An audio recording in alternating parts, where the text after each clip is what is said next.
తెలుగు చిత్ర పరిశ్రమ ప్రముఖులపై AP deputy CM Pawan Kalyan తీవ్ర ఆగ్రహం వ్యక్తం చేసిన సంగతి తెలిసిందే. థియేటర్ల బంద్ పేరిట తను నటించిన హరిహర వీరమల్లు చిత్రాన్ని అడ్డుకునే ప్రయత్నం చేయడంపై పవన్ కళ్యాణ్ తీవ్ర అసహనం వ్యక్తం చేశారు.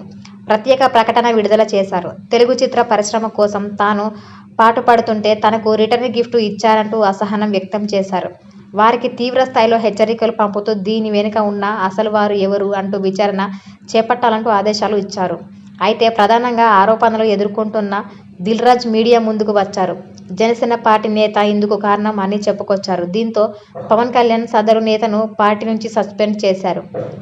ఇంతవరకు బాగానే ఉన్న సస్పెండ్ అయిన నేత సంచలన వ్యాఖ్యలు చేశారు. ఈ మొత్తం ఎపిసోడ్ వెనుక ఉన్న వ్యక్తి గురించి చెప్పారు.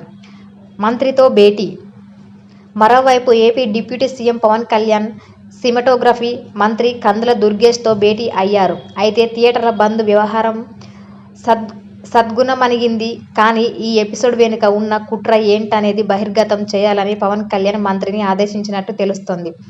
హరిహర వీరమల్లు సినిమాను బంద్ పేరిట అడ్డుకోవాలని చూశారని, అందుకే థియేటర్లలో విస్తృత తనిఖీలు చేపట్టాలని పవన్ ఆదేశాలు ఇచ్చినట్లు సమాచారం.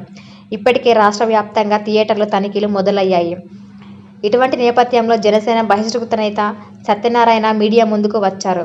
ఈ మొత్తం వ్యవహారం వెనుక దిల్రాజు ఉన్నారని చెప్పడంతో ఇప్పుడు పవన్ ఆలోచనలో పడిపోయారు. ఆ నలుగురే ప్రధాన పాత్రధారులు. తెలుగు రాష్ట్రాల్లో థియేటర్ల బంద్ పిలుపు వెనుక దిల్రాజు, అతని తమ్ముడు శిరీష్, సునీల్ నారంగ్, దగ్గుపాటి సురేష్ బాబు ఉన్నారంటూ జనసేన బహిష్కృత నేత అత్తి సత్యనారాయణ సంచలన ఆరోపణలు చేశారు. టాలీవుడ్లో ప్రస్తుతం రెండు థియేటర్లను తమ చేతిలో పెట్టుకొని వీరు ఆడిస్తున్నారని విమర్శలు ఉన్నాయి. పైగా ఇప్పుడు Dil Raju Telangana film development corporation చైర్మన్గా ఉన్నారు. దీంతో దిల్రాజుపై పవన్ ఎలాంటి చర్యలు తీసుకుంటారు అన్న దానిపై చర్చ నడుస్తోంది. దిల్రాజు తెలంగాణ సీఎం రేవంత్ రెడ్డికి అత్యంత సన్నిహితుడు కూడా. అయితే థియేటర్ల బంద్ వెనుక జనసేన నేత సత్యనారాయణ ఉన్నారంటూ బయటపెట్టారు దిల్రాజు.